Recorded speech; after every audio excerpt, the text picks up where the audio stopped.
Good evening, distinguished invitees, ladies and gentlemen. You are about to witness the inauguration of the 76th annual sessions of the Sri Lanka Association for the Advancement of Science, the premier organization of scientists in Sri Lanka. The 76th annual sessions are held under the theme Science for Quality Life. The chief guest has just arrived, and very soon you will see the members of the Council of the Sri Lanka Association for the Advancement of Science being introduced to the chief guest.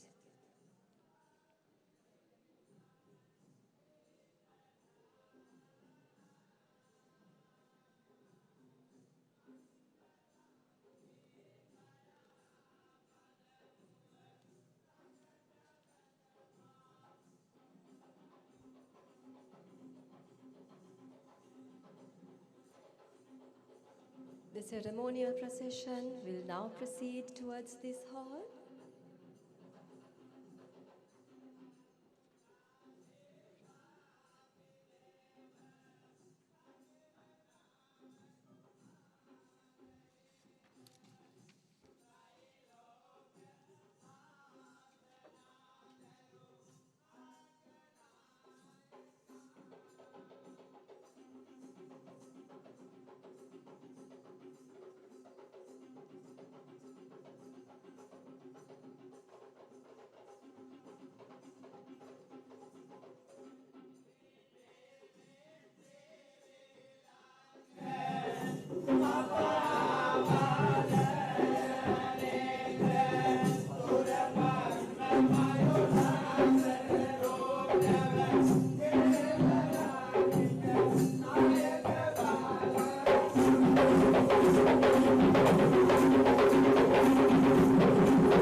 The traditional lighting of the oil lamp will take place.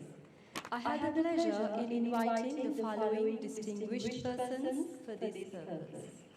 Honorable Sita Arambipala, State Minister of Skills, Development, Vocational Education, Research and Innovation. Professor C.K. Pereira is yet to come. Professor Janita Leonage, the General President of the Sri Lanka Association for the Advancement of Science. Professor Sumedha Jayanthi, General President-elect of the Sri Lanka Association for the Advancement of Science. The General Secretaries of SLAAS, Dr. Chintaka De Silva and Dr. Rushan Abegunawardena, and of course, the Treasurer of SLAAS, Dr. Jivanta Premaratna.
Thank you very much. And now I would like to invite Honorable Sita Arambipala, Professor Janita Leonage, Professor Sumedha Jayanthi, Dr. Chintaka De Silva and Dr. Rushan Abegunawardena to please take your seats at the head table. And ladies and gentlemen, I kindly request you to remain standing for the next item.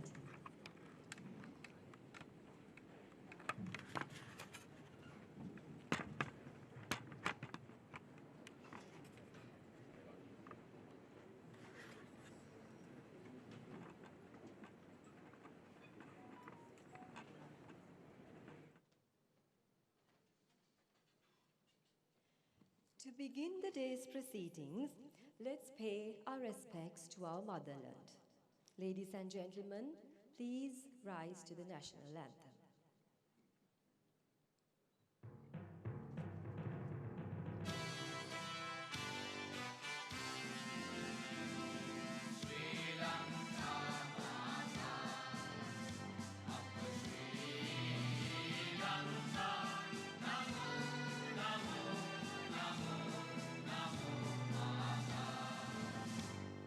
Sundara Siri Bahini, Surati Ati Shubha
Thank you very much.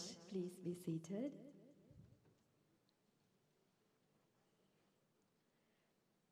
Ladies and gentlemen, to formally deliver the welcome address, I would now like to call upon Professor Janitha Liyanage, the General President of the Sri Lanka Association for the Advancement of Science.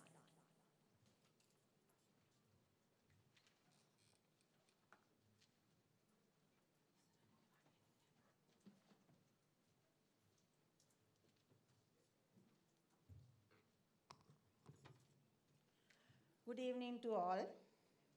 Dr. Sita Arambepula, Honorable State Minister of Skills Development, Vocational Education, Research and Innovation. Professor Kapila Perla, though he is not here, he is on the way from Nuwara, so I welcome him. Professor Sumedha Jayanetti, the General President-elect 2020.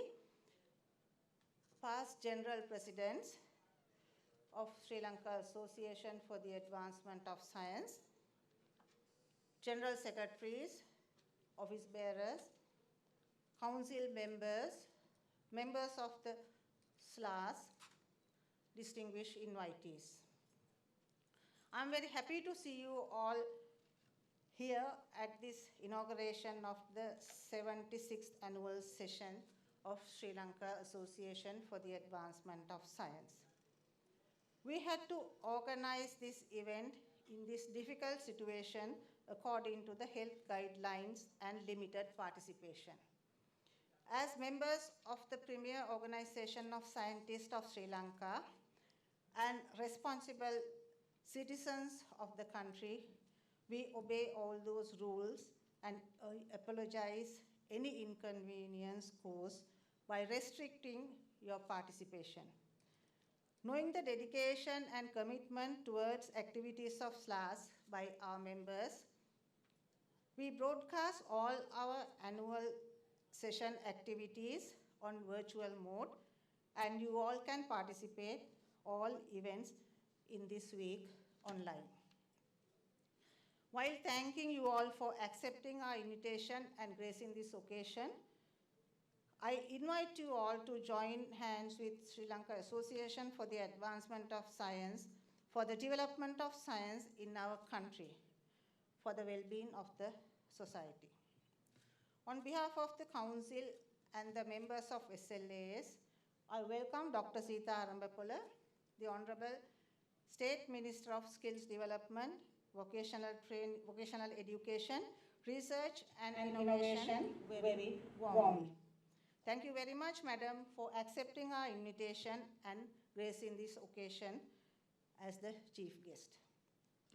Also, the Council of SLAAS is very grateful to your ministry, though it has come in different names in recent past, for the continuous support for SLAAS activities. Hope that support will continue in future also. Although Professor Kapila Perera, who is the Secretary of Ministry of Education, is on the way. He has accepted our invitation and he had to go for an urgent meeting in Nuwara. He will be here at any moment as the guest of honor. So I welcome him also. May I take this opportunity to welcome all past presidents of SLAAS. Your unconditional efforts and dedication for the development of SLAAS are tremendous. We wish your support in our future endeavors also. The members of SLAAS and all distinguished invitees on behalf of the Council are welcome very warmly for being here with us, physically and online. I welcome the officials and members of professional institutes.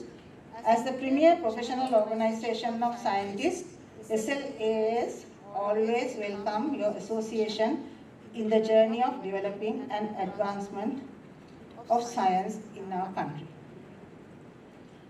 I welcome all the media personnel here to come for the covering of the event. This year, the sessions are conducted in a very stressed manner due to the pandemic situation. The SLAAS Council and the office staff had to put an extra effort in organizing those events in this manner with limited participation, and also all are broadcasting online. So while thanking them all for their untiring effort, I welcome you all to the inauguration. Thank you.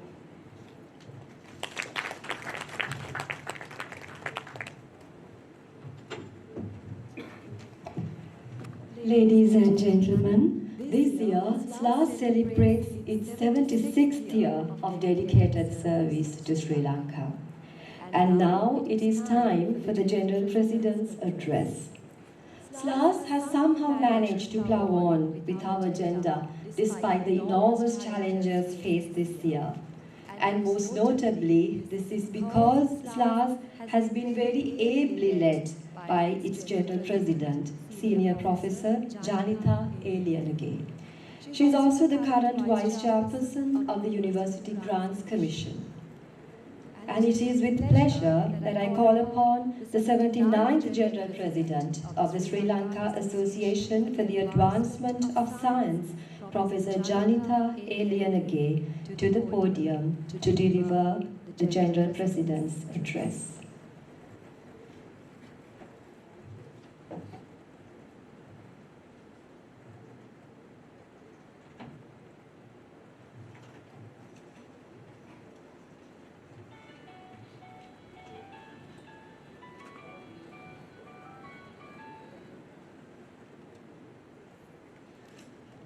Thank you very much, Dr. Teshini.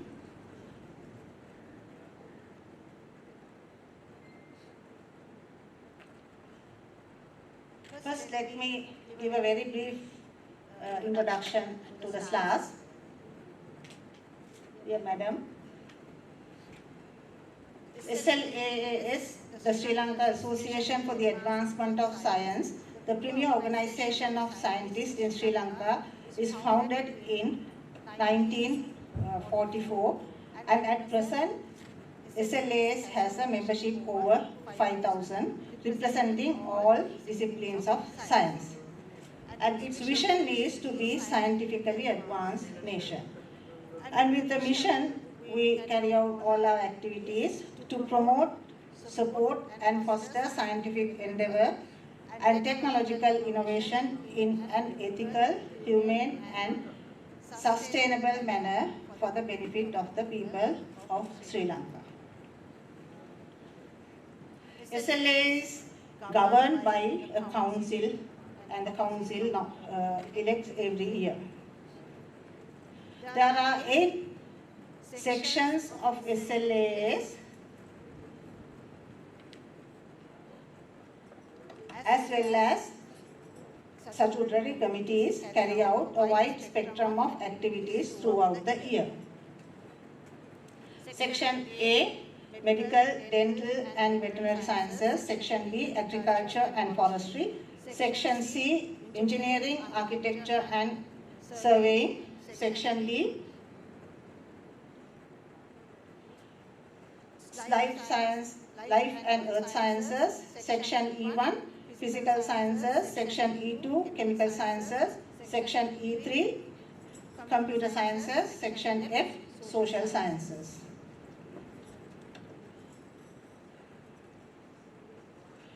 And all these sections have sectional presidents, and the presidential addresses of all these sections will be held tomorrow in this, will be held on 17th December at BMICH.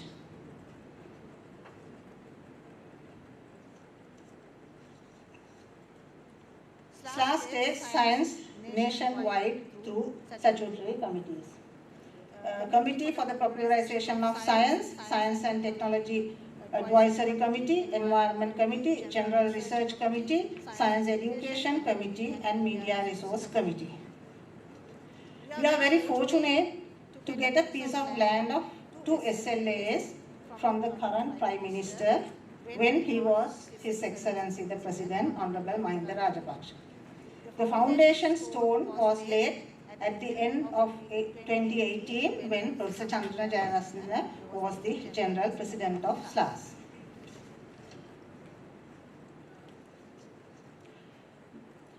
One milestone of SLAAS in this year is the opening of that building by the Honorable Prime Minister Mahinda Rajapaksa in March 2020.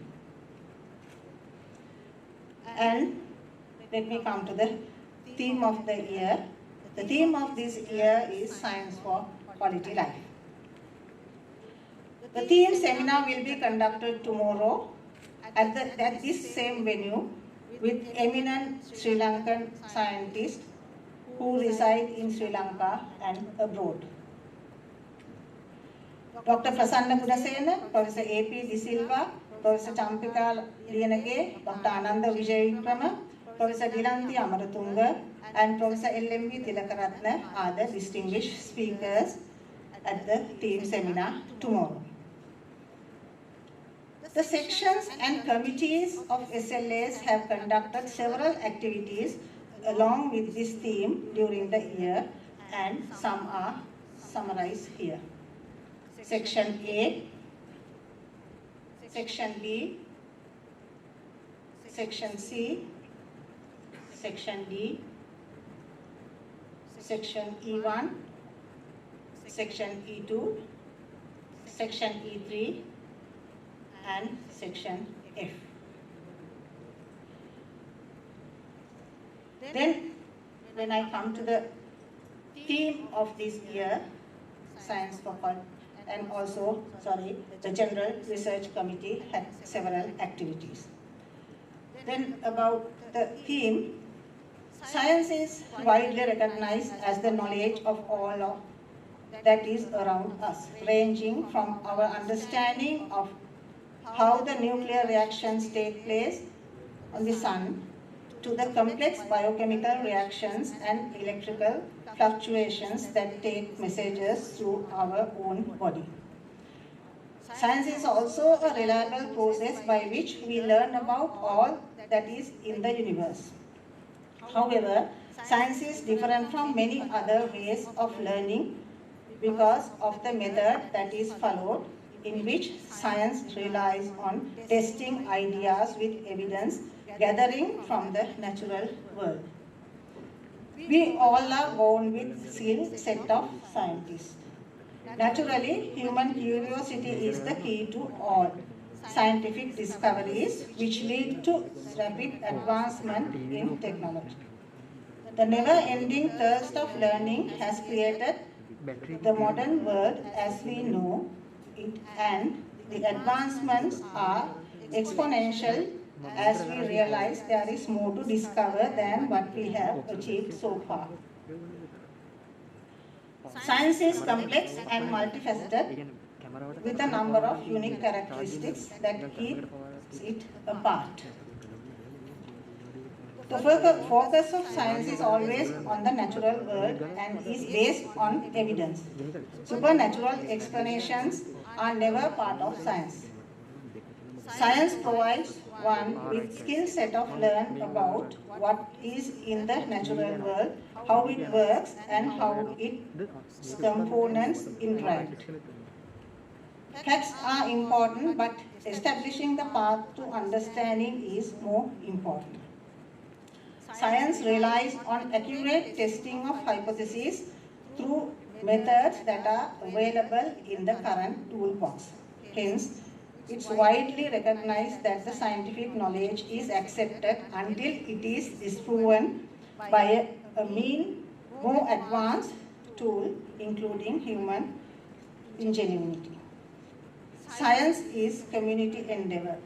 Scientific ideas are rigorously tested by different investigators, hence open to revisions which facilitates science to move in the direction of greater accuracy and understanding. The majority of scientific breakthrough surface from collaborative and multidisciplinary endeavors. Scientific knowledge leads us to generate solutions for everyday life and helps us to answer the great mysteries of the universe. Among many, the most important functions of science is improving the quality of our life. Quality of life is a subjective term and would have many definitions in different geopolitical areas, societies, social standing, and even between individuals. It is a complex, multidimensional state generally resulting from a balance between positive and negative features of life. Social norms, values, and expectations of a good life entails everybody from physical health, family, education, employment, wealth, society, security, to freedom, religions, beliefs, and the environment. These expectations are guided by social cultural context under which an individual lives. A person would be of the opinion that one's own life should coincide with a desired standard level that would ultimately provide satisfaction and happiness in all such domains. According to the WHO, quality of life is defined as the individual's perception of their position in life in the context of the culture and value systems in which they live and in relation to their goals and expectations. And standard indicators of the quality of life include wealth and employment, as well as many other aspects such as one's physical and mental health, education, recreation and leisure time, and also social belonging. People's evaluation of the quality of life are made within a range of possibilities that they see for themselves and is thus a fundamental component of their identity. These possibilities are governed by factors such as social class, age, sex, ethnic group, sexuality, disability, and personal biography. Science caters to the social needs as well as to overcome global changes. Citizens can be prepared in advance to make informed choices in their personal and professional life by creating an understanding and engagement with science. Encouraging citizen participation through the popularization of science may also be a key role. Policymakers need to make their decisions based on reliable and correct scientific information on issues. They also need to provide legislation on social issues drawing from the latest scientific knowledge. The world also will be a better place if policymakers understand the science behind major global challenges. To face sustainable development challenges, citizens also must understand the language of science and must become scientifically literate. On the other hand, scientists must understand the problems that policymakers face and endeavors to make the results of their research relevant and comprehensive to the society.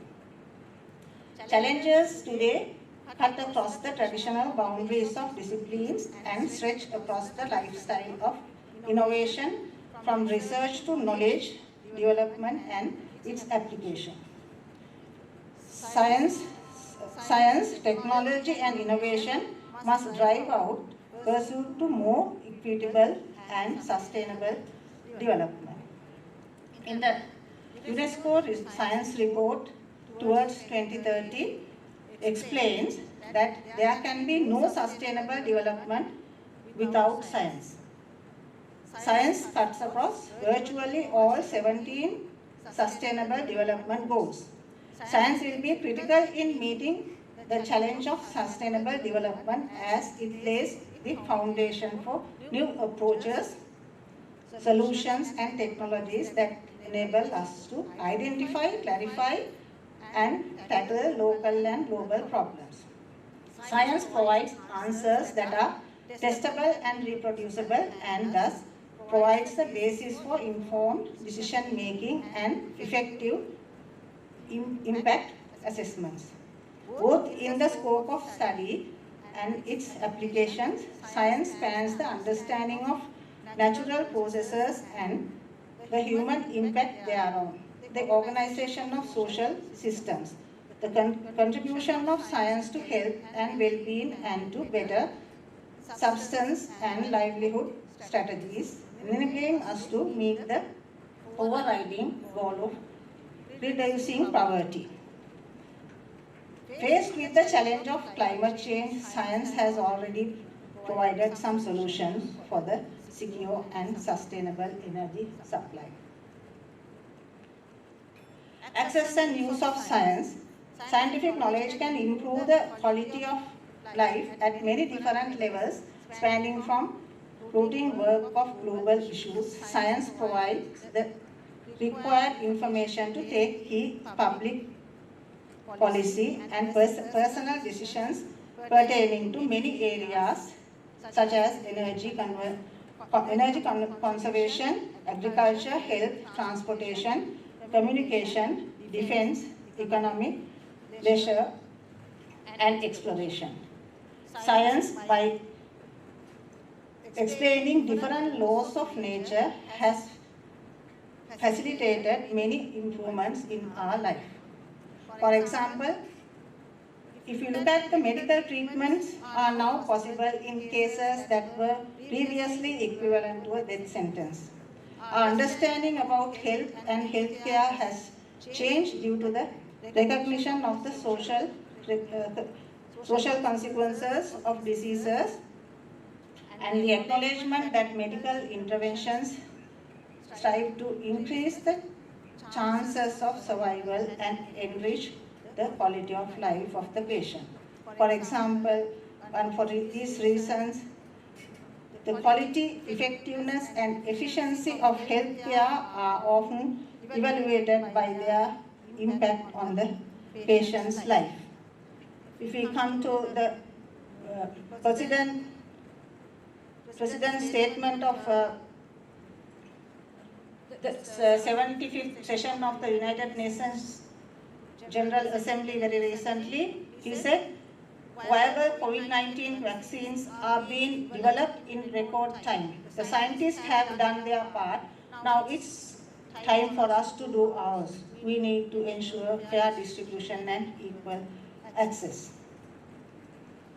When we come to the electricity, we have electricity to provide us light and help operate equipment that allow a better quality of life.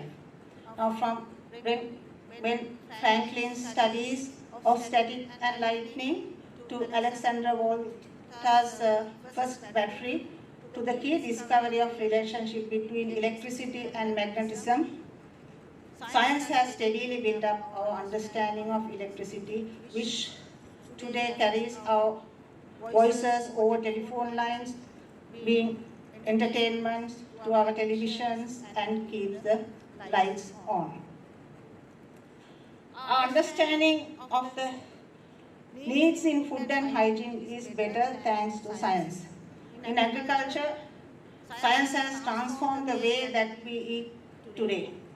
In 1940s, biologists began developing high-yield varieties of corn, wheat, and rice, which when paired with new fertilizer and pesticides developed by chemists, dramatically increased the amount of food that we could be harvested from a single field, ushering in the Green Revolution.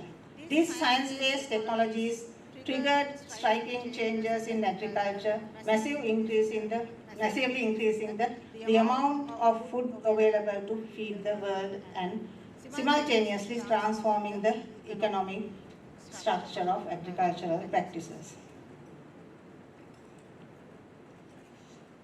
When we come to polymers and plastics, the first completely His scientific plastics was made by a chemist in early 90s, and since then chemistry has developed a wide variety of plastics suited for all sports sorts of jobs, from blocking bullets to making dental floss. Our understanding of the basic atomic structure has been used as the basis for nuclear power plants.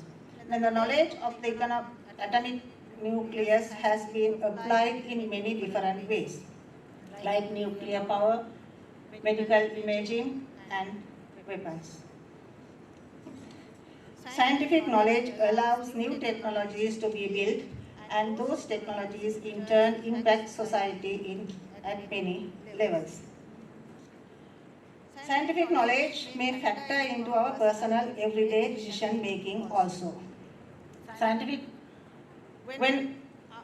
After scientists have developed the germ theory of disease, and research has shown that hand washing prevents the spread of infections.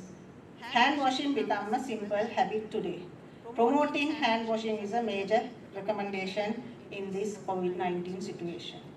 So washing one's hand might seem like a personal habit. It was implemented because scientific knowledge has emphasized its benefits. Then scientists have determined that some areas within earthquake zones are unusually dangerous and damage prone because of the possibility of liquefaction. That is the phenomenon in which shaking causes soil particles to flow past one another easily like a liquid. In this case, science can point out towards a more stable and safe home. Then, when you are over your strep thought and feeling well again, so is it time to stop the antibiotics? Biologists suggest that stopping a course of antibiotics easily encourages the evolution of antibiotic-resistant bacteria by allowing those bacteria not quite killed off by the incomplete dose of antibiotics to preferentially survive and reproduce. Those bacteria could come back to you, and if they do, your original antibiotic may not work against the new strain. And then the petroleum necessary to make fuel in a limited resource. The earth only has limited amount of oil, and geologists estimate that we have already tapped much of that.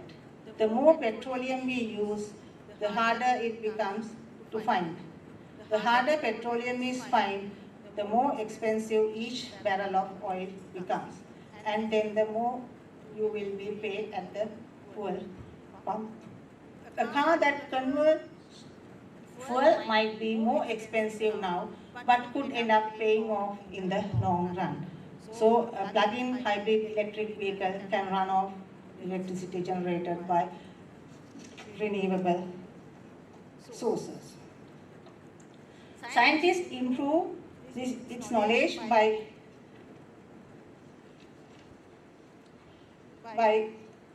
carrying out research while teaching and guiding students to develop their skills.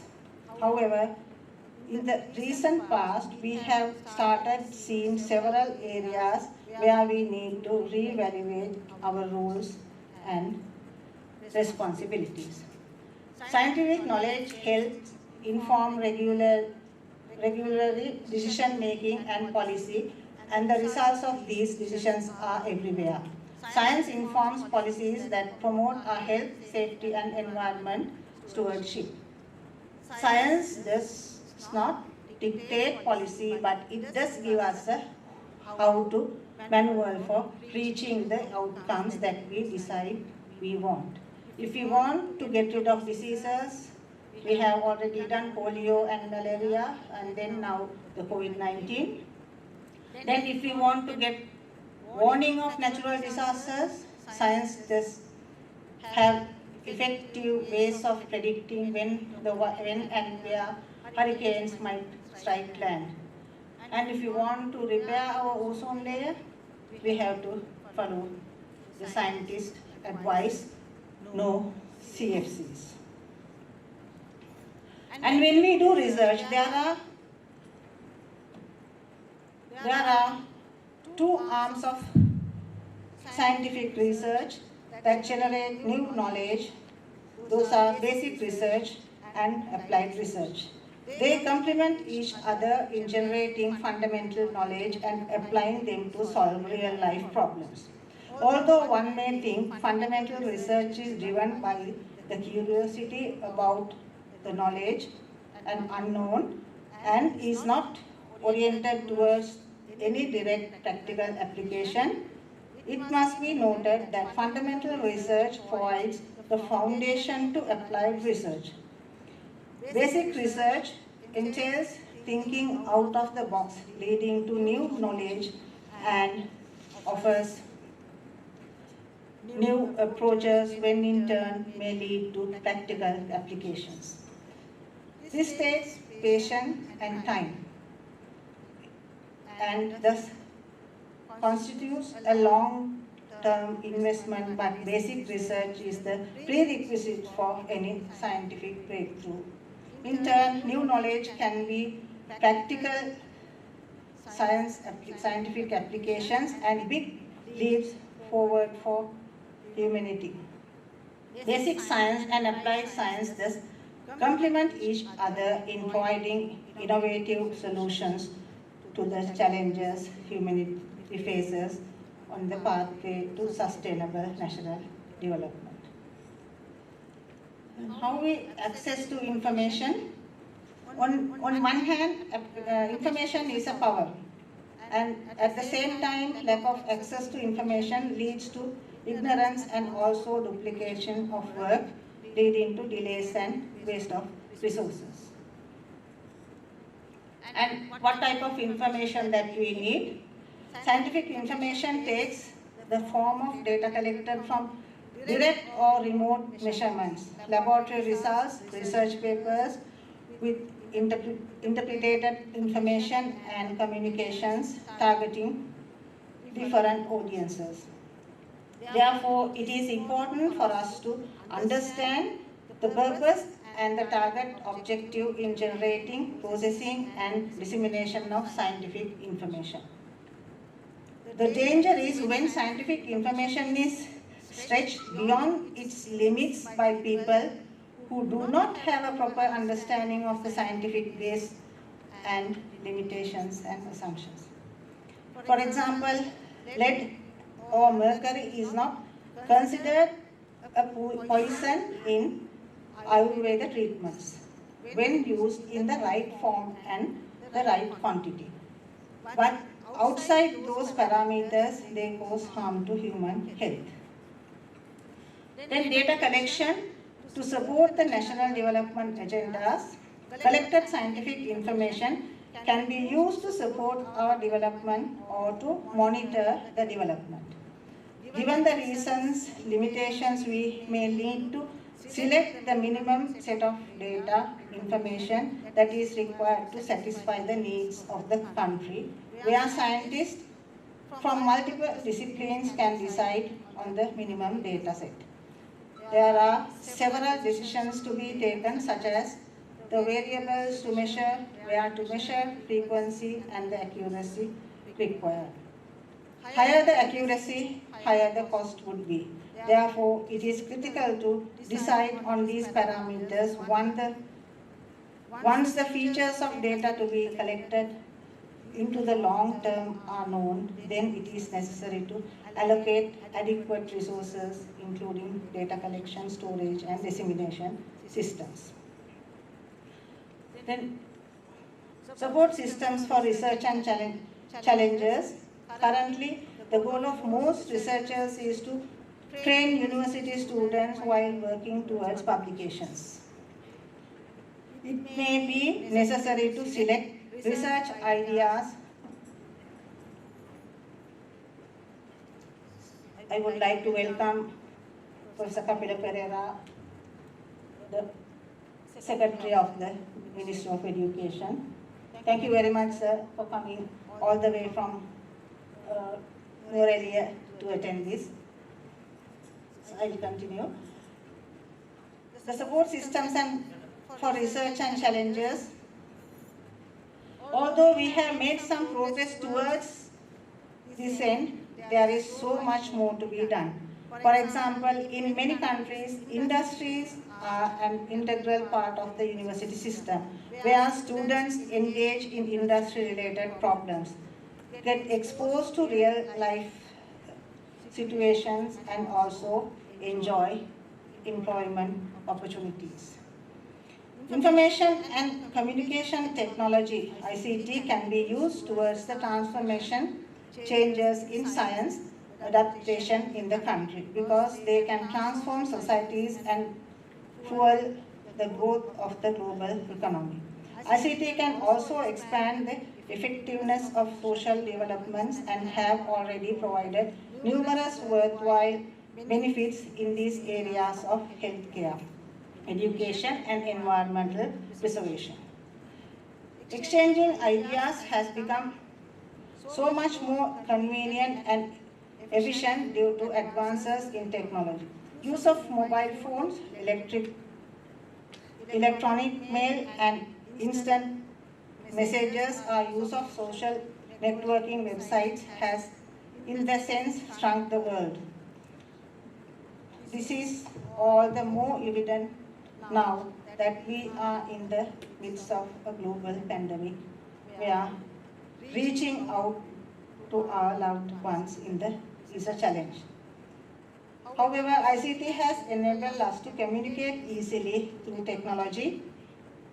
ICT has also provided us the way we get about our daily work, and we see that mainly ICT-related job opportunities are opening up, which will in turn lead to the country towards a technologically advanced era. Sociological aspects. As a developing country, we need to adopt principles of equity, gender, and other principles to ensure no one is left behind. Science can provide opportunity to address equity issues. For example, with the appropriate facilities, university lectures or school lessons can be recorded and made available. Even in real time, the students who are in a disadvantageous situation due to geographic or economic reasons. We have advanced much in payment systems using mobile applications and providing access to market information for agriculture and so on. This COVID-19 related applications by ICT to register people visiting different stores is another demonstration of ICT application to address social problems. ICT can enable individuals and communities as a disadvantage to be stakeholders in making national and global policy decisions which can change their lives and at the same time empower them to take decisions that can benefit them. ICT plays also a significant role in almost all aspects of modern society.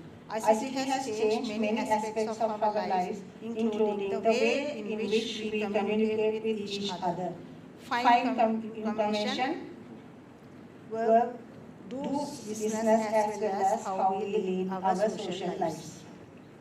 There are multiple issues in social areas related to Middle East workers, migration of estate population to urban areas, climate-related agriculture issues, human and animal conflicts, etc. that need to be addressed through science and technologies to minimize this disruption of the economy as well as to ensure the quality of those people.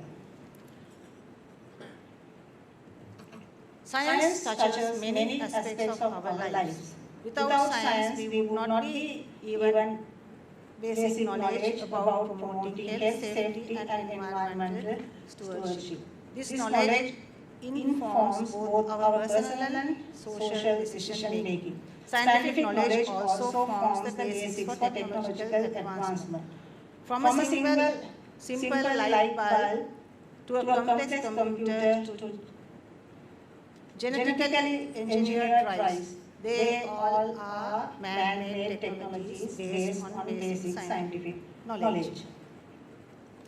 We know now have a wealth of science knowledge developed over the years, and the knowledge base current countries to grow exponentially and revise with them. We have a better understanding of how the universe works and to how our bodies function. This knowledge is essential in the development of advanced technologies that can improve the quality of life.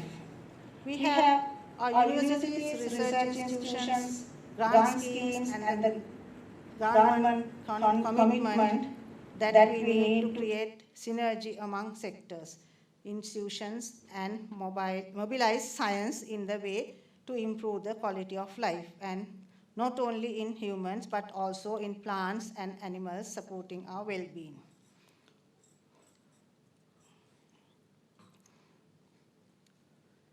Finally, it's our responsibility to use limited resources. We have to leave a better quality country and a world to our future generations. We have to learn how to become a critical consumer of scientific information and how an understanding of science can change the way we look at the world. It's going to be hard, but hard does not mean impossible. So thank you very much for kind patience.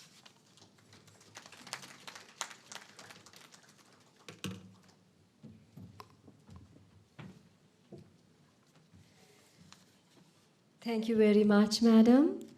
Ladies and gentlemen, it is now time to facilitate felicitations from sister associations who will join us online.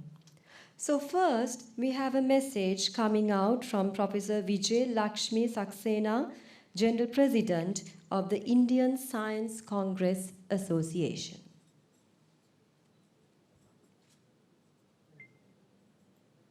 A very good morning to you all present here for this annual meet. Merry Christmas and a very Happy New Year. Respected General President Professor Janitha Lengi, office bearers, guests, delegates, ladies and gentlemen, I feel it's a great honor to me to participate at this annual conference of Sri Lanka Association for the Advancement of Science. The scientific deliberations at the conference and the hospitality provided to us by the organizers always impressed me. The Indian Science Congress Association was established 108 years back. I would like to inform you that 108th session of Indian Science Congress is scheduled to be held in January 2021 at Pune, Maharashtra, India, has been shifted to 3rd to 7 January 2022. The focal theme of SLAAS is Science for Quality of Life, which is very much relevant in the present situation. Quality of life of a nation depends upon the advancement of science in relation to having sufficient nutrition, adequate accommodation, environment, social, psychological fulfillment, physical and mental health. Scientists throughout the world have been working hard to innovate and invent in each field of research so that each and every person can live in an easy and modern way of life. Science plays an important part in determining the quality of life, not only by providing latest updates, facilities for lifestyle improvement, but also in uplifting the scientific temperament. In the present situation, science is the only alternative to protect the community from deforestation and boost mental health. It is science that can ensure to maintain the quality of life. We understand the scientists of India and Sri Lanka are working effectively to translate their research to combat different obstacles faced by the people of this region. Since independence in 1947, Indian Science Congress has been actively represented by different foreign scientific academies with a view to have first-hand knowledge on topics of interest. SLAAS has been collaborating for the last several years. The participation of scientists from both the countries at the annual conference of the respective association is always remain helpful in the development of collaborating program between the scientists of India and Sri Lanka.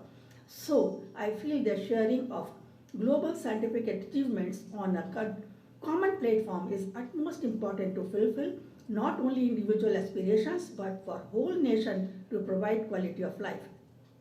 The focal theme of 108 session is Science and Technology for Sustainable Development with Women Empowerment. We expect an active participation of scientists from Sri Lanka at this meeting. As the General President, I cordially invite especially General President Professor Janitha Liengi and all the participants at the 108th session of Indian Science Congress going to be held at Pune in 2022. I thank General President and all the office bearers for giving me an opportunity to share my views with you all. I wholeheartedly extend my good wishes for the grand success of annual session of SLAAS. Thank you one and all. And next we have the General President of the Malaysian Scientific Association, Dato A. Aziz, sending felicitations our way. Hello, greeting from Malaysia. My name is Abdul Aziz Mat, President of the Malaysian Scientific Association. The Malaysian Scientific Association is the premier science and technology organization in Malaysia. It was established in 1955, dedicated to promotion and advancements of science, technology, and innovation in Malaysia. It was recognized by the Malaysian government, and we collaborate with several local organizations such as the Academy of Sciences, Confederation of Science Technology Association, Malaysian Senior Scientists Association, MINDS, which is the Innovation and Creativity organization. We conducted several activities, usually such as public appreciation of science, Malaysian Association Consultancy Services, International Conference on Tropical Sciences. We celebrated the World Science Day. We conducted regional seminar. We have also memorial lecture annually, such as Tan Sri Dr. B.C. Seka. We have the business arm, Kisim Senior Berhad. We have the Science Advanced Fund. Last year we had conducted forum on haste, a blame game or end game. In recognizing of individual in science technology, Malaysia, there's a Malaysian award called Tan Sri Law Handling Gold Award, Certificate of Recognition for Science and Technology Excellence, Meritorious Service Award, MSA Student Merit Award. With this conference, I would like to congratulate Professor Dr. Janitha Liengi, General President, and his council and her council members for organizing this precious conference with a very good team called Science for Quality Life. This is the 79th annual session. So we look forward for continued cooperation in the field of science, technology and innovation with Sri Lanka Association for Advancement of Science and other counterparts all over the world. Have a full discussion on collaboration. However, with the current pandemic of COVID-19, we wish all participants remain in good health always. Best wishes from MSA. Bye-bye. And the final felicitation for today will come from Dr. Mahesh Kumar Adhikari, General Secretary of the Nepal Academy of Science and Technology. Janitha Liengi, Professor R.D. Vijayaska, Secretary of SLAAS Organizing Committee, distinguished scientists and respected personalities from Sri Lanka and abroad, ladies and gentlemen present in this webinar. On behalf of NAST and me, we feel great honor to be invited in this annual audio-visual gathering organized by SLAAS 2020. On behalf of NAST and myself, I extend my sincere, warm, cordial thanks and congratulate the President and Secretary of SLAAS for their generous effort to organize SLAAS annual meeting 2020.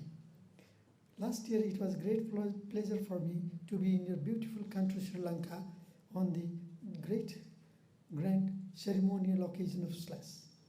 I had the chance to meet all well-known distinguished scientists of your country and from abroad.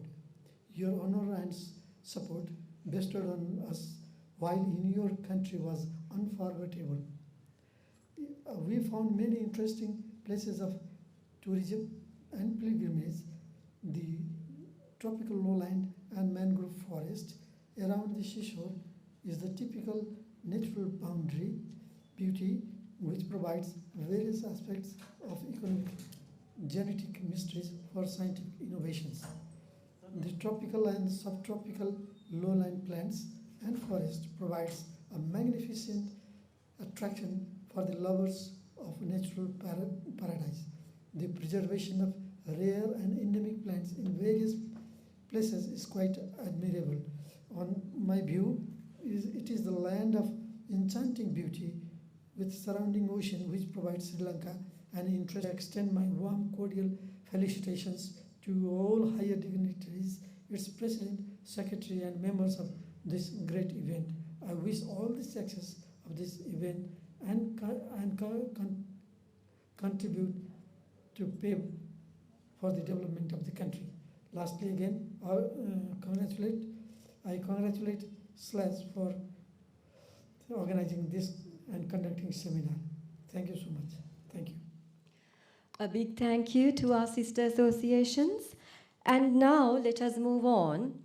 We move on to the agenda, which is the presentation of awards. Now, typically, these awards are physically presented to each of the awardees. But this year, due to the restrictions imposed on us, none of the award winners will come on stage. But indeed, we do know that they are watching us online as it is being live streamed via the homepage of the Sri Lanka Association for the Advancement of Science. And now to take over from here, let me call to the podium Dr. Jayantha Vattavidhanage, who will read out the list of awardees.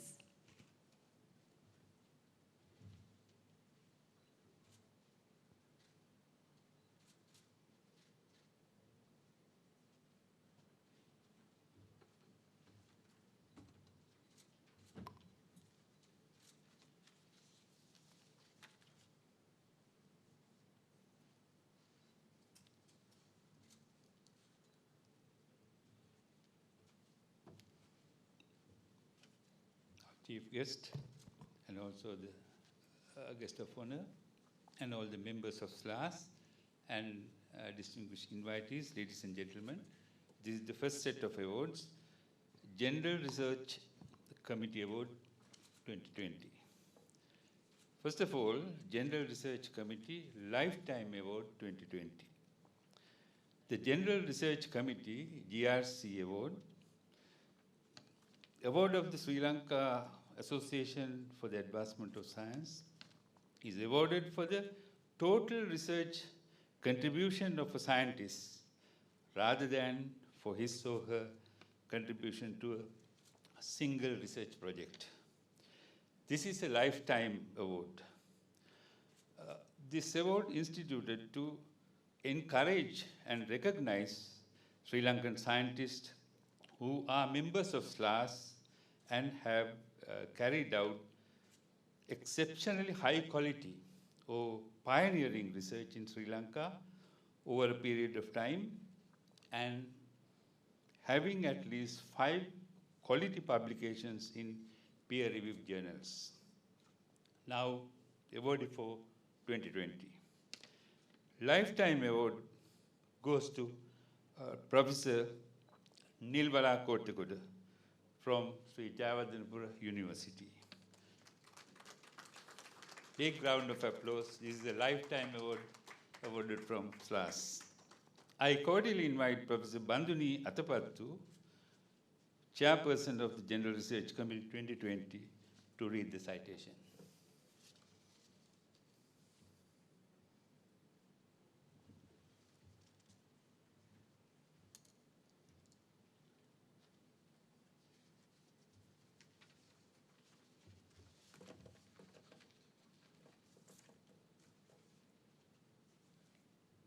Thank you, Dr. Jayantha. Madam President, and dear ladies and gentlemen, it is indeed a tremendous privilege to read this citation of General Research Committee Lifetime Award for Research Excellence. This award is given for the research contribution of a scientist who is a member of SLAAS, has carried out exceptionally high quality pioneering research in Sri Lanka over a period of time. The awardee of this prestigious GRC Award for Research Excellence in 2020 is Professor Nilbala Kottegoda. Professor Nilbala Kottegoda, denominated as one of the 9 inventive women by the World Intellectual Property Organization, WIPO, in 2018, is an eminent woman scientist who is celebrated for her revolutionary invention for urea hydroxyapatite nanohybrids. She is a professor in chemistry and presently the head of the Department of Chemistry at the University of Chittagong. In addition, she is the presidential advisor to His Excellency President of Sri Lanka on scientific affairs. Professor Nilbala Kottegoda has exhibited exceptional merit by obtaining her first-class degree in chemistry from the University of Peradeniya and been selected to do her PhD in materials chemistry at the University of Cambridge, UK. Soon after her completion of her PhD, she returned to Sri Lanka to extend her services and developed a rewarding research career.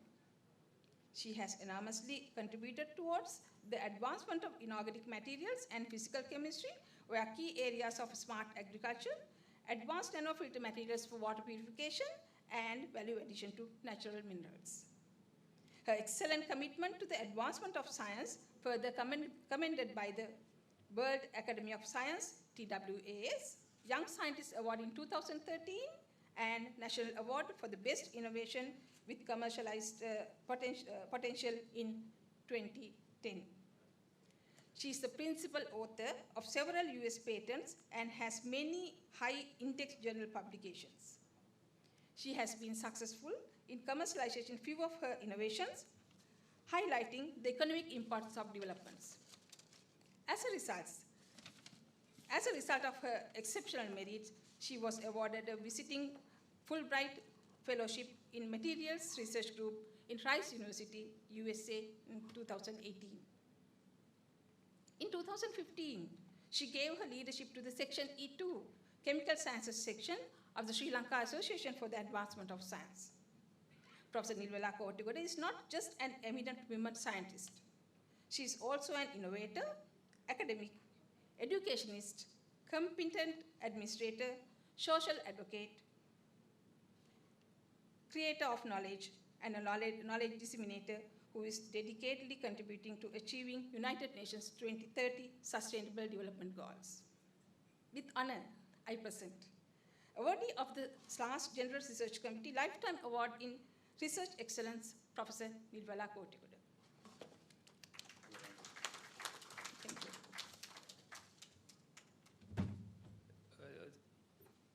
Thank you very much, Professor Bandhu Nyatapattu.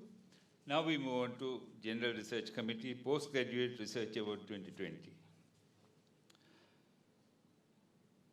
These are awarded to research postgraduate degree holders who are members of SLAAS and have completed postgraduate research degree, MPhil or PhD, etc. in a Sri Lankan university or institution in the 2 years preceding to 30th June 2020.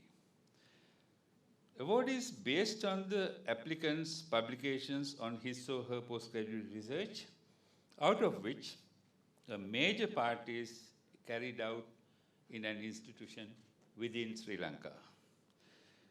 So first GRC postgraduate award goes to Dr. W.P.M.K. Abesekara, Section D. Thesis title,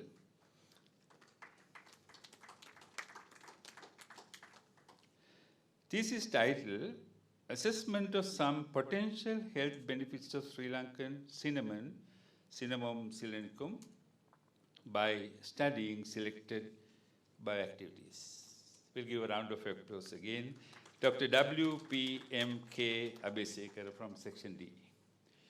Now from Section A, there are 6 postgraduate merit awards. Number 1, first award goes to Dr. L.M.N.S. Nadugala, Section A. This is titled Development of Vaccine Candidates with a broadly reactive neutralizing immune response against dengue. We'll give a round of applause again. Dr. L.M.N.S. Nadugala. Then the second award from Section C, Dr. W.A.S.S. Veerasinghe. This is titled Development of Characterization of Energy Storage Device using Conducting Polymer Electrodes. Next award goes to Section D, Dr. D.M.W.D. Divisekar. This is titled Isolation and Characterization of Probiotic Lactic Acid Bacteria from Selected Varieties of Illucine coracana and Musa species of Sri Lanka. Dr. Divisekar. Next award goes to Dr. N.W.B.A.L. Udayanga from Section D. This is titled Establishment of a Geographical Information System GIS based mathematical model for predicting of dengue epidemics within Colombo and Kandy districts in Sri Lanka. Dr. Udayanga. Next award from Section E2, Dr. D.S. Ramanayaka. This is titled Nanoclay and Biochar for the removal of emerging contaminants in FOS Media. Dr. Ramanayaka. Then the last award from GRC goes to, again, Section E2, Dr. H.D.S.M. Pereira. This is titled Chemical Characterization and In Vitro Bioactivity Studies, Constitutions of Uzbekia octandra and Dillenia ratusa.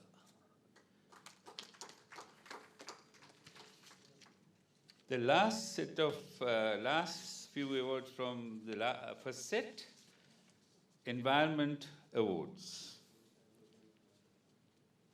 Number 1, the Nature e-Photo Contest. This is a Facebook-based nature photographic competition to motivate Sri Lankan nature photographers to share the natural beauty of this paradise island and to create awareness on environmental issues. Winner of the Nature e-Photo Contest 2020. There are 2 winners. First, Best Photo, Mr. T. Tarashantan. The title is Pelican. Then the last award from the Block 1 Awards, Most Popular Photo, Mr. S. Udaya Sangha. The title is Consolation Prize. Thank you very much. Over to Professor Teshini.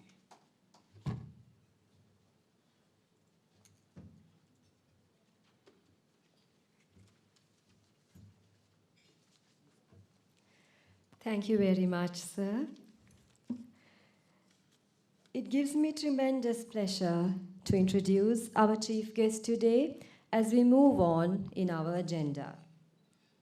An otorhinolaryngology specialist by profession, Dr. Sita Arambepala briefly served as governor of the Western Province before taking up her portfolio as the State Minister of Skills Development, Vocational Education, Research and Innovation. Ladies and gentlemen, it is with great pleasure that I invite Dr. Sita Arambepala to deliver her address at the 76th inauguration ceremony of the Sri Lanka Association for the Advancement of Science.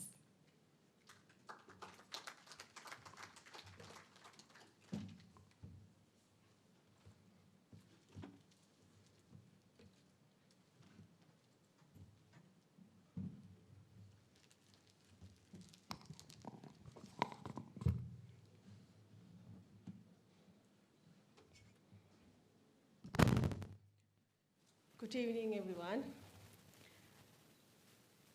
Our Secretary, Professor Kapila C. Pereira, General President of Sri Lanka Association for the Advancement of Science, Professor Janitha Liyanage, Council members, past presidents,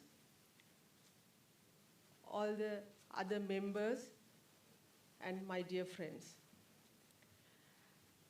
It is my greatest pleasure and honor to be invited as the chief guest for the 76th annual session for the Sri Lanka Association for the Advancement of Science. I would also like to thank Professor Janitha Liyanage for this opportunity to share my thoughts in these milestones of SLAAS. Sri Lanka Association for the Advancement of Science, founded in 1944, has come a long way to commemorate its 76th annual session today. And it is my very great honor to be present here as the Minister of Research and Innovation in front of all the foregoing personalities in the country who helped towards the advancement and development of science and innovation. Scientific advancement is the hallmark of an advanced nation. Countries that are scientifically more advanced have more power and better facilitates its citizens. Science is the key to our future, or in other words, science today is the technology tomorrow. Self-reliance in science and technology is the first prerequisite for national progress and development. Without it, no nation can dream of prosperity and freedom. And self-reliance in science and technology is impossible without developing a scientific attitude. And today, where all of us are gathered is the very proof that we as a nation are working towards that dream of being a prosperous and scientifically advanced nation. I think this is the best occasion to say that science is the greatest collective endeavor. Science helps us to explain the profound mysteries of the universe. Science generates solutions for everyday life, in other words. Science is one of the most important channels of knowledge. It fulfills a specific role as well as variety of functions for the benefit of our society. Creating new knowledge, improving education, and increasing the quality of our lives. In medicine and technology, and in every other aspect which facilitates the better living conditions, mingled with better comfort in both physical and mental states. I have personally witnessed and can attest to the commitment SLAAS has given in developing and laying firm foundation for the advancement of science in our country. I'm personally quite delighted and proud to be a part of this journey towards greatness and prosperity. If we further go into the stream of science, we can see how it has discovered, invented, and developed different modes of swift communication that are very useful for us in our everyday life. Time and distance have been conquered and traveling has become a pleasure. Science contributes in ensuring a long and healthier life. Today, we are capable of monitoring our health and provide medicine to cure our diseases thanks to development of modern science and technology. Facing the COVID-19 global pandemic has become the best example today in understanding that millions of human lives depend on the achievement of science related to pharmaceutical research and innovations. I believe that artificial intelligence and big data are the defining words for the next 15 years or more. Unlike in the past, where machines were only capable of replacing low-skilled manufacturing jobs, advanced artificial intelligence is able to see the world as we see it, understand how our world works, and may even adapt to the situation better than human beings for the task assigned to it. Artificial intelligence has taken data and converted it to information, further taken information and converted it to knowledge, and taken knowledge and converted it to wisdom. And along with wisdom comes the insight upon which it is acted on. Embrace technology, as it will be playing a big role in your life today more than ever before. It is advisable to have a flexible, agile, and adaptable mindset, constantly questioning, improving our current thinking, and keeping ourselves relevant by upgrading our skills. Today, your theme or our theme is Science for Quality Life. What's meant by quality life? What does this represent? It is stated that the smartphone you hold in your hands today has more computing powers than what NASA had in their system in 1969 when they landed Apollo 11 on the moon. Your smartphone is more powerful than IBM's Deep Blue, the first machine to beat world champion Garry Kasparov, who is a master in chess. Over the last 40 to 50 years, the technological advancement may have passed several milestones in the journey of science and technology. This is reflected much in our day-to-day life as well as international trade and communication. Science has revolutionized the entire world. Leaving that as a food for thought, I'm hereby concluding my short keynote, and it has truly been a privilege to share this important occasion with you. I guess you all have 5 or 7 divisions in your society with head of presidents. I think we can work with you all in future as a ministry, that heads can contribute a lot to progress of our ministry and future endeavors in Sri Lanka in science and technology. I'm looking forward to working with you all.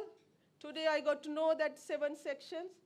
I'm delighted to work with you all in future because I know you all are the expertise in those sections in Sri Lanka. May Sri Lanka continue to strive in science and technology, where science serves better for quality life. And thank you so much for inviting me, and be patient to hear me. And again, I'm telling you all, I'm looking forward to work with you all in future science in Sri Lanka. Thank you so much. Teruvan Saranai.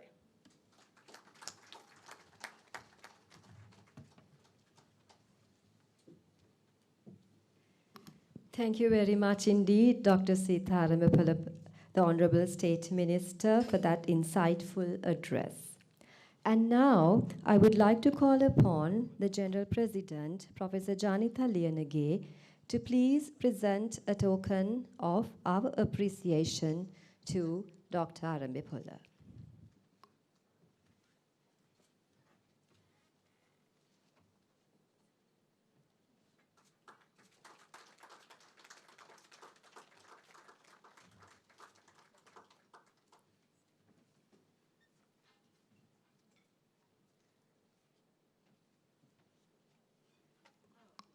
Thank you very much. Ladies and gentlemen, and now we will move on to present our next set of awards.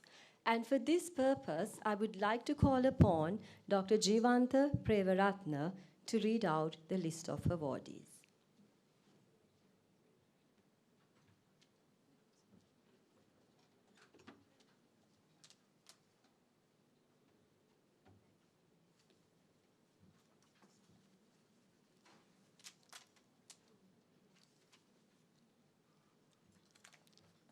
Thank you, Professor Teshini Pereira. Chairperson Madam, Chief Guest and Guest of Honor, and the members of the head table, ladies and gentlemen. Section C, Manamperi Award, Engineering 2020. The Manamperi Award is presented for outstanding undergraduate engineering research project carried out at a Faculty of Engineering in Sri Lanka. So we have two categories. Individual category for Manamperi Award. The winner of the main award goes to Miss Nadishani Danushika Haggalla, the Department of Civil Engineering, University of Moratuwa, for the research project title Finite Element Modeling of Cylindrical Silos with Infill Bulk Material Discharge. And under the Manamperi Award, ladies and gentlemen, so we have the winner of the first merit award goes to Mr. Asitha Ratnayaka, Department of Civil Engineering, University of Moratuwa. Please give a round of applause. For the project title, Performance Measurement Tool for Sri Lankan Contractors. And the third one, under the Manamperi Award, that is a second merit award, is presented to Mr. W.R.A. Nalaka Jayantha, again from the Department of Civil Engineering, University of Moratuwa, for the project title, Use of Demolished Concrete Slab for Roller Compacted Concrete Pavement. And then again, under Manamperi Award, in Sri Lanka Association for the Advancement of Science, we have group category.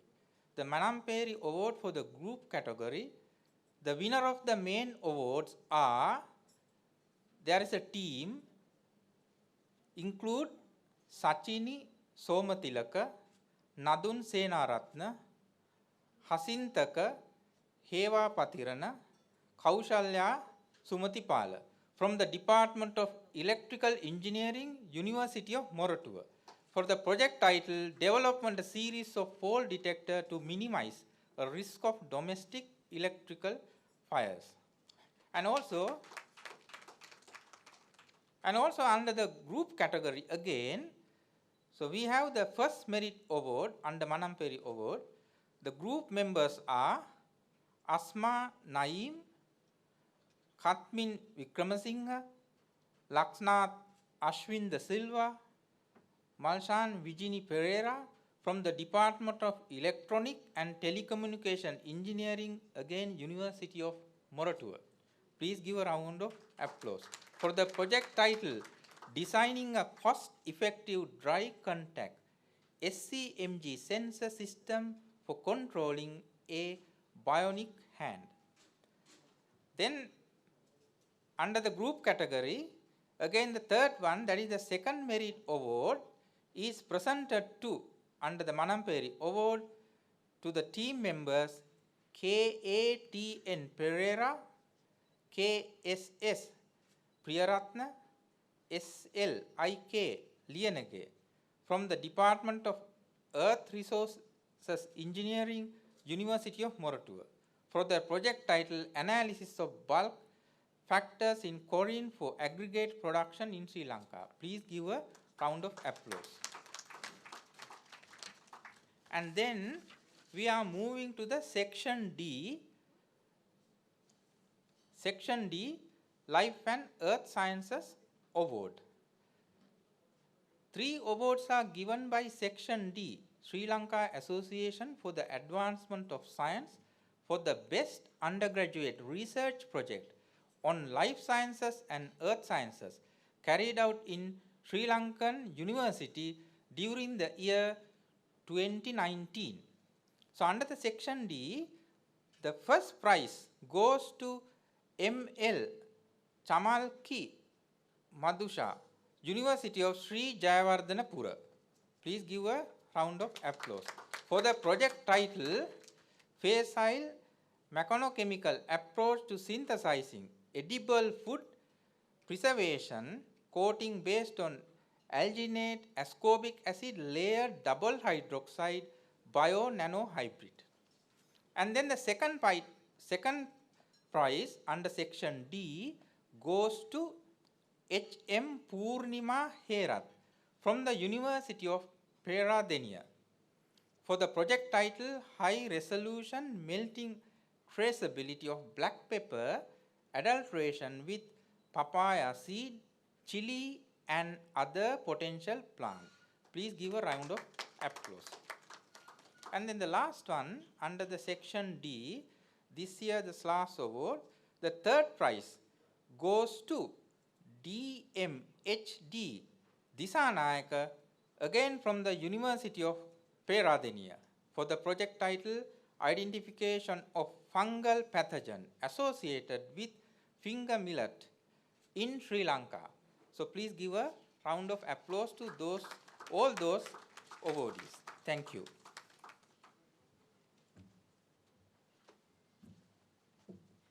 Thank you very much, Dr. Premaratna.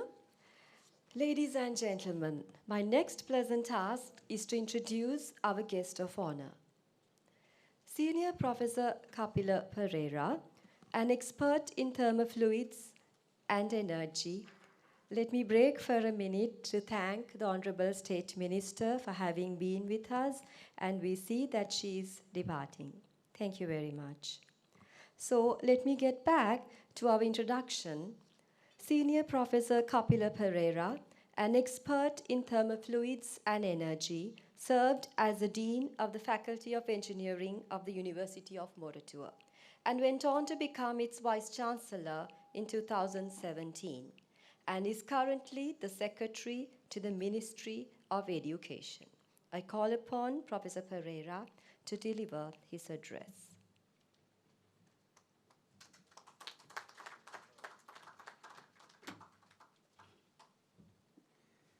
Thank you very much.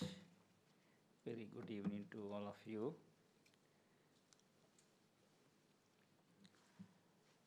The Chairperson, Madam Professor Janita Liyanage, also the Vice Chairperson of the University Grants Commission, and all the members of the Council and past presidents of Sri Lanka Association for Advancement of Sciences, and members who are present here today on this occasion of Science for Quality Life themed Sri Lanka SLAAS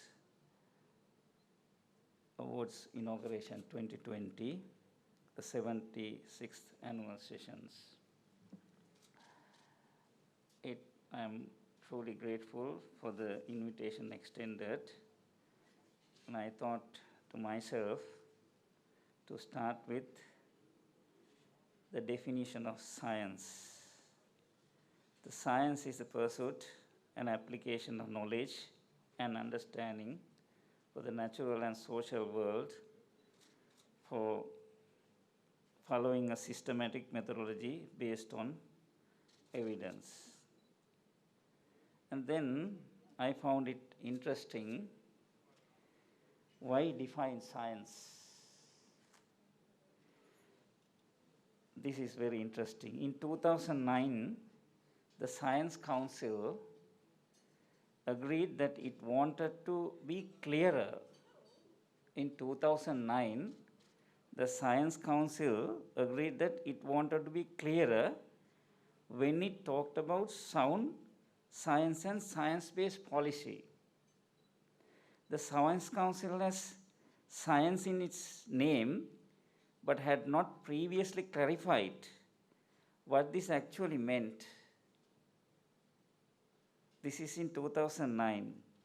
In addition to developing a better understanding of what types of organizations might become members, it was felt that the recent inclusion of the advancement of science as a charitable activity in 2006 Charities Act suggested that in that context, a definition would be useful.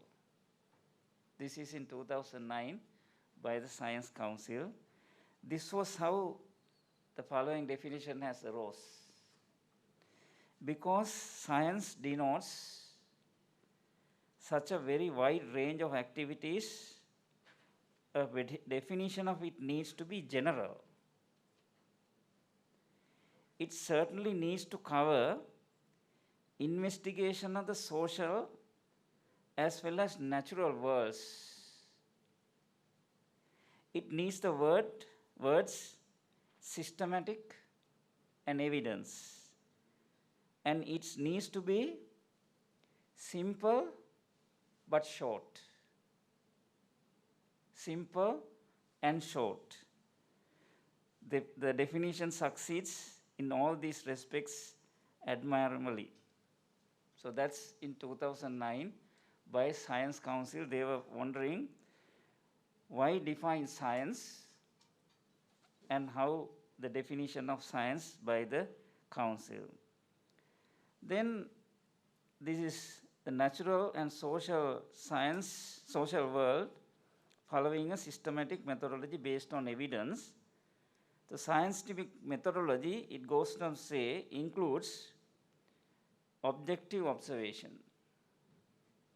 So if I was reading, usually I read textbooks, grade 6 science.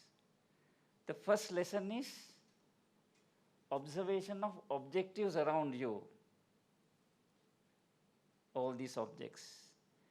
And it teaches the student things that grow and things that do not grow. So objective observation, evidence, experiment and observation as benchmarks for testing hypotheses, getting little by little advanced. You're throwing words, hypothesis. Sometimes you wonder whether I do understand what hypothesis is. Induction, reasoning to establish general rules or conclusions drawn from facts or examples. Repetition. Critical analysis. Verification and testing. Critical exposure to scrutiny, peer review and assessment. All these awardees who had ventured into this research and their activities, they have gone through all this. So this is science, simple but short, but very powerful. things around us, could we imagine whether we can hold this inauguration 2020 themed Science for Quality Life? We are all doing everything for quality life. We have digital presentations. We have audio, very, very powerful. I don't seem to understand any of these buttons, how they control, how they memorize. And you go to a cockpit of an airplane, even more complicated. You have all these cameras. You have the digital clock. And I remember one of my lecturers was telling way back in 1980s, early 1980s, in the L block of Auditorium 1, there comes a time where the analog clock, that is Professor Mrs. Dayavansa teaching physics, mentioning about try to teach semiconductors, PNP junctions and all these things. There will be a time where you don't get to see analog computers. Now you are smart with analog or anything that you can turn into, any modes in a smartwatch. You like any forms, any displays, even in a smartphone, you can have any types of displays. This is the power of science to me. As growing up as a kid, this science inquisitiveness is never ending. Simple but short, the Stone Age, the fire, you light, and we as kids, we had the matchbox, we still have the matchbox. Go to temple, I don't know, with the lighting of the oil lamp, you're looking for this one. Or sometimes nowadays, the clicking and this thing. So that is simple, as old as the Stone Age. That is the science, that the discovery that you have. And then we go, I remember using this focal point and putting cotton. You learn this science lesson, come look for the sun and then try to lit this one. Then you go a little further, university, you learn combustion. And then you try to understand in grade 6 in laboratory, the Bunsen burner. I mean, I would have played without paying any attention, but there came a time I need to comprehend what is the difference between a diffusion flame and a premix flame.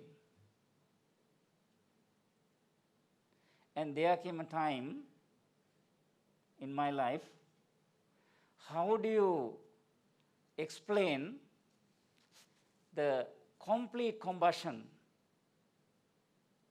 You take the oxyacetylene flame in the Morato University workshop in first year, you try to learn how to have a sustainable flame so that you do this oxyacetylene flame, either cutting a very thick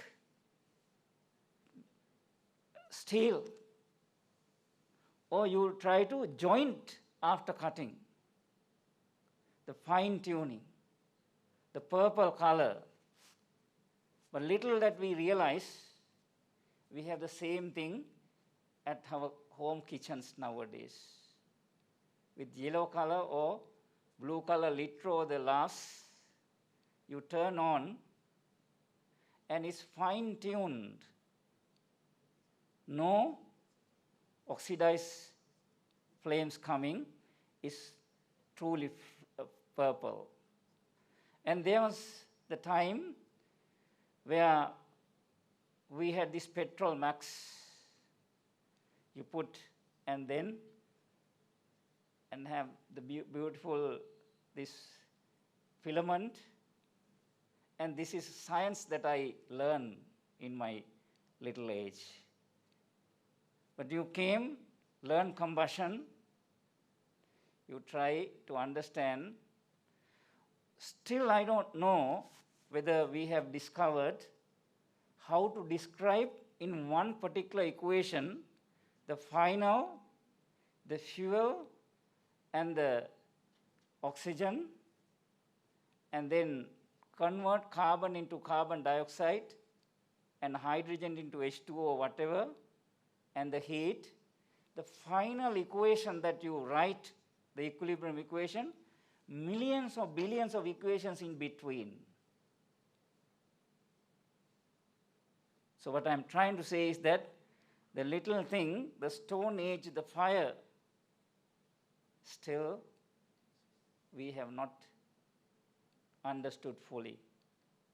Yet you have the gas turbines, where you have the Boeings, you have the the fighters I saw recently last week, the fastest one from the French bomber,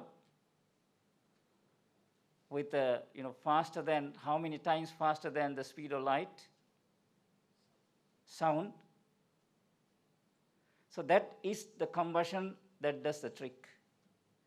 And I saw some students winning material research, and there was a winner for material. So this heat that can sustain without melting the materials that you had to do research on. That is fundamental science. You go to Hiroshima, you see entire human anatomy is melted. You see the bricks melted. I mean, when you are a kid, you can't fathom, and you can't show the melted, the solids. It's very difficult. So it's evidence-based that you have to be an observer. So this is science to me. Why not we make science fascinating for all students by way of popularizing science? So you can have a better education, meaningful education. So I think as a Secretary of Education, I have been given this challenge. So last week or week before, after the Parliamentary Consultative Committee meeting, there was the grilling and the most famous question: how do you reduce the time gap from releasing the A-level results and entering a university? So as soon as I got out, I had to find answers for this one. To find answers, you have to find the process which goes through. And there came the idea, and its most popular talk, re-scrutiny. You professors, senior professors, they say they take a lot of time. So I don't want to take anything away from you. You do your work. What do? I went, I called right after, I called Commissioner General of Exams and asked Mr. Sanath sir, Pujita sir, where are you? Sir, Mummy, thank you. Sir. So he came, we sat, and I saw these numbers. Re-scrutiny, this is not the point that I am trying to say, but you have only maybe at max the last 5 years changes of 54 physics, physical science, 2 technology streams, commerce and arts. Why wait? The results come. In any case, you need to find out from the day of the release of the cutoffs and the final completion of the registration in the last university, what were the original cutoffs and the cutoffs that concluded the final student who registered and number of vacancies. I mean, Professor Sudanta is nodding. He said, I am sure he will tell the number. I don't want to tell the number of physical science and the bioscience. I am sure Professor Dayanthi knows. Everybody knows. So why can't we just, allocate these 50 or 100, be it 1,000, doesn't matter, for all. Arts, commerce, 2 technology streams, bio and the maths. So you cut off, not putting the blame on you, your learned professors, but we just release the results and then do the registration right away. So thereby you reduce these 3 months and you take out this complaint eternal from the glossary of this saga. But that is not the point that I want to say. When we just had a chat and we had little time, and then we inquired about, because I said, why not we popularize science among all children? We had introduced the technology stream by way of reducing the 51% of the social sciences and humanities art stream, and to find out it is now 54%. So together we have to find answers.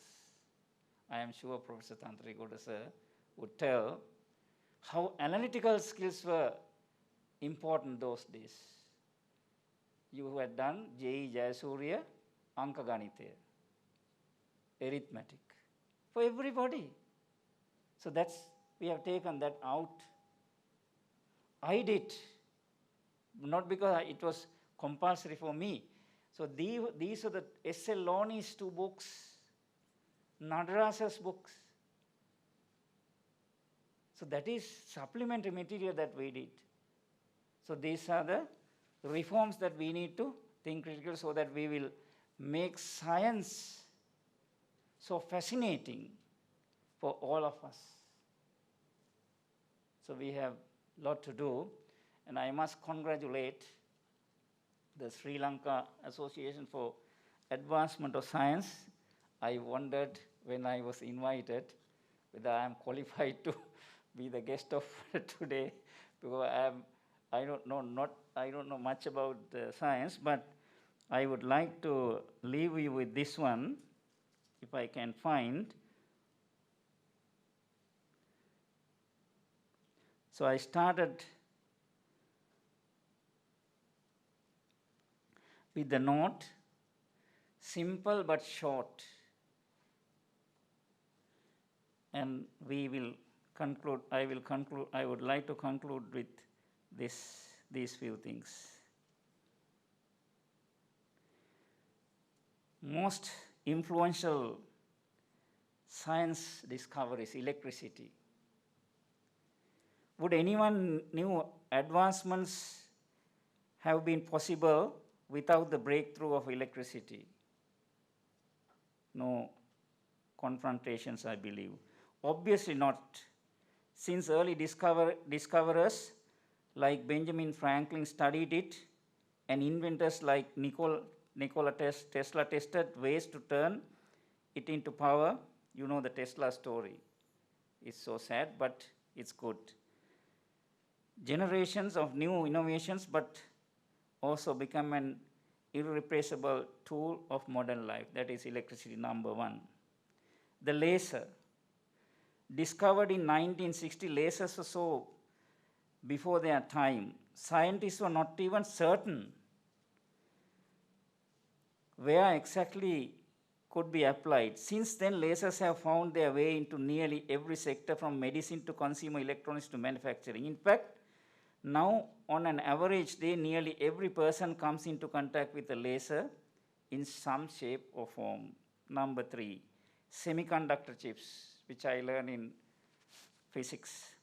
Many major technical advances became the springboard for countless other new innovators. A good example, the semiconductor chip, the electric circuit, with many components such as transistors and wiring opened the door to the evolution of a laptop, followed by the smartphone and a tablet. The chief guest mentioned the power of a tablet and the laptop. Quantum computing. The invention of the computer and especially the personal computer will continue to shape our lives.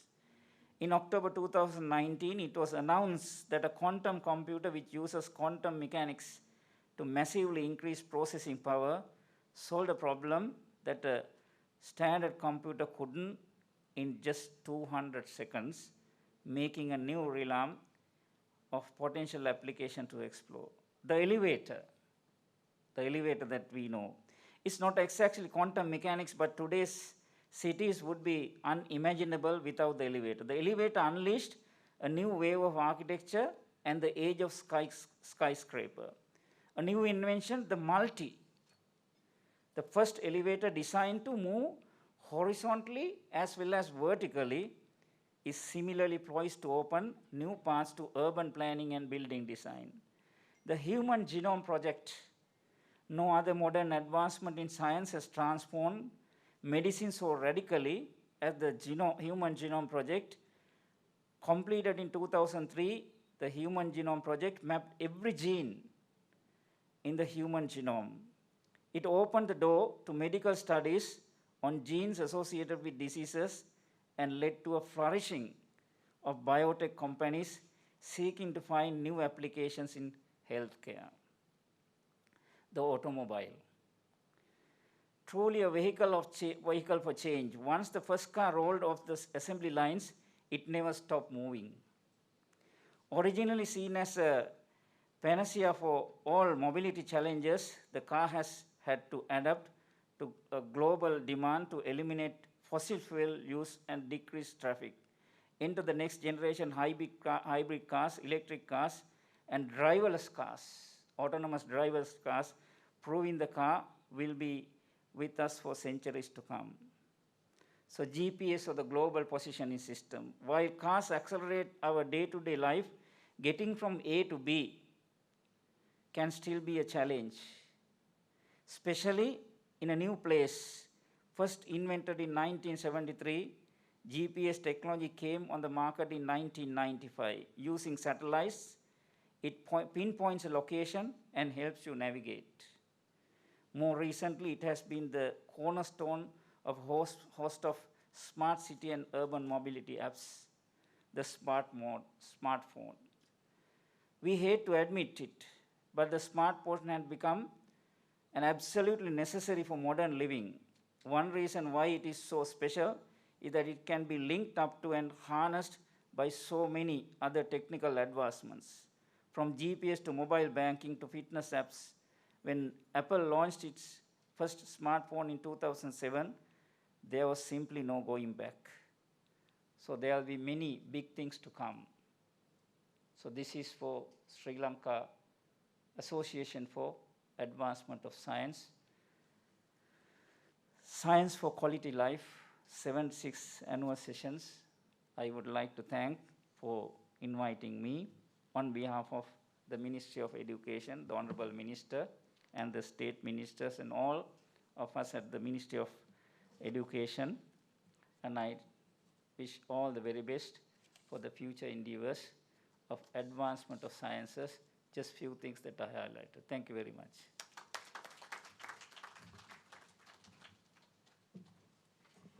Thank you very much, Professor Pereira, for rekindling fond memories of the encounters that I think most of us have had with science.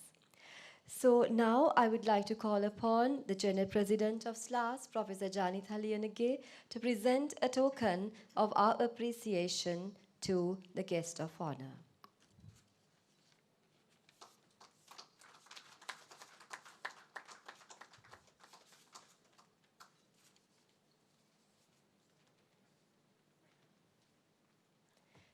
Thank you very much.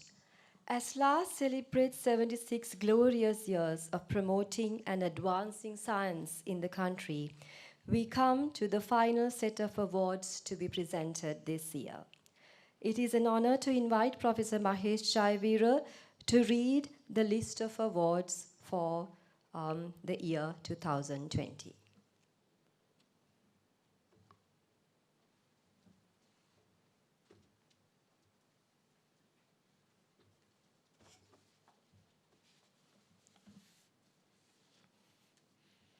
The guest of honor, the members of the head table, members of the council, ladies and gentlemen. I have the honor of announcing the rest of the awards, starting with section E1. The first award is for W.D. Gunaratne Memorial Gold Medal for the best performer at Sri Lanka Mathematical Olympiad Competition 2020. The W.D. Gunaratne Memorial Gold Medal goes to Miss T.V.N. Vitanachi of Visakha Vidyalaya, Colombo 5.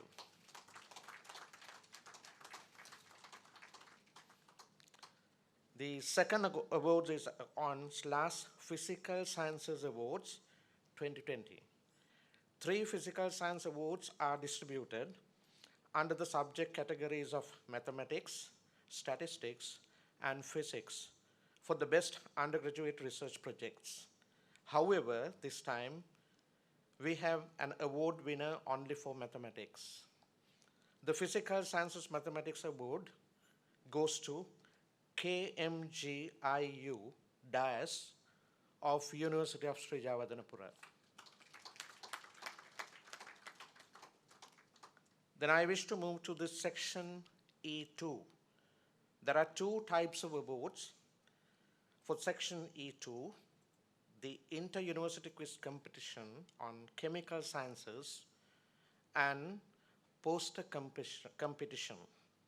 Starting with the first award, the Inter-University Quiz Competition on Chemical Sciences is conducted annually with the participation of students from state and non-state universities. The first place, that is gold medal of this award, goes to the University of Colombo. The team members are Y.V. Alvis, M.V. Jayani Mallaval, T.D.K. Udavatage, and N.G.A. Arunoda Lakmal. The second place goes to the Institution of Chemistry, Rajagiriya. The team members are D.M. Jayasinghe, J.P. Usliyanage, N.A.S. Bandara, and M.R.M. Isivara Aditya Ratnayaka. The third place goes to the University of Sri Jawadanapura. The team members are N.M. Pannala, S.H.L.D.D. Lekamge, R.M.K. Kavindika, and K.A.T.N. Kaluarachi.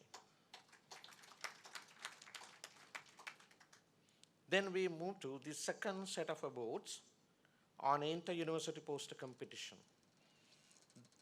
There are a couple of themes under this competition. The first theme is green energy. The first place goes to the University of Colombo. The team members are D.N. Ovitapana, K.P.A.M.S. Sandaruan, P.G.S. Lakmini, L.W.D.D.V. Lokuvalpala, and K.N.I. Kodipili. The second theme is on bioweapons. The first place goes to the University of Sri Jawadanapura. The team members are GMST Gajasinghe, DC Janaki, SD Ranasinghe, JDSH Hemachandra, and DHS Vitarana. The next theme, the third theme, is on value addition to natural products. The first place goes to the University of Colombo. The team members are DGAI Karunaratna, G. Sridharan, TV Tushant Tilanka, A. Ramana, and TVG Lirushi. Now we move to the next set of awards on inter-university undergraduate thesis competition. The first place goes to Miss Demutu Hasanti, Tanippularachi, University of Colombo. Thesis title is Development of Selective Fluorescence Sensor Based on 5-chloro-1,10-phenolphthalein for the determination of ferrous ions. Second place goes to Mr. Y. Vidula Alvis of Institution of Chemistry Rajagiriya. Thesis title is Synthesis, Evaluation and Structure Activity Relationship Study of 2-phenyl-3H quinonsolene derivatives as urease inhibitors against Helicobacter pylori. And the last award, the third place goes to Miss H.K.S. Samarasekara of University of Ruhuna. Thesis title is Exploration of Possibility of Preparing Value-Added Products Using the Underutilized Fruit, Anacardium accidental, cashew apple. Thank you very much.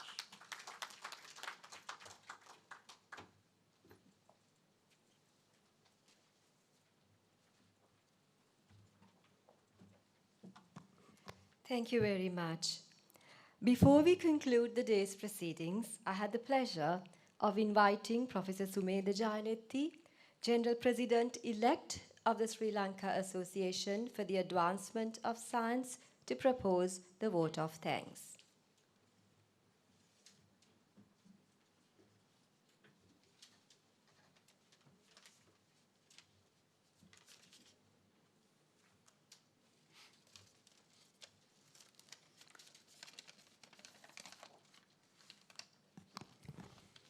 Thank you. Distinguished invitees, ladies and gentlemen, and invitees, those who are joining using the online platform. Very good evening to all of you. And on behalf of the Sri Lanka Association for the Advancement of Science, it's my privilege and honor to propose the vote of thanks on the occasion of the ceremonial inauguration of the SLAAS annual sessions 2020. So first and foremost, I thank our chief guest, Dr. Sita Arambepola, Honorable State Minister of Skills Development, Vocational Education, Research and Innovation. I also want to thank her ministry for the support given to the SLAAS this year. Then I express my heartfelt thanks to Professor Kapila Pereira, Secretary to the Ministry of Education, for making it all the way from Nuwara. Thank you, sir, for being here. Then I am grateful to all our past general presidents for gracing this occasion, especially under the current circumstances. Then I must thank the National Science Foundation and its chairman, Professor Ranjit Senaratne, for the support and assistance provided for the SLAAS. I can also see in the audience some other distinguished invitees, including the Vice Chancellor of Sri Jadapur University, Professor Sudanta Liyanage. Thank you for coming. Then also, I have to thank all the media personnel who are here from private and state media stations. Then the media unit of the Faculty of Science, University of Colombo, led by Dr. Hiran Jayavira. Then also the invitees who are joining using the online platform. Finally, I want to thank our team from the SLAAS, Professor Teshini Pereira for her contributions, then the members of the council, including the sectional presidents, then our team in the SLAAS office, Harshani and everyone, for making this event a success today. So with that, I'd like to thank you all and wish you all very good health. Thank you very much.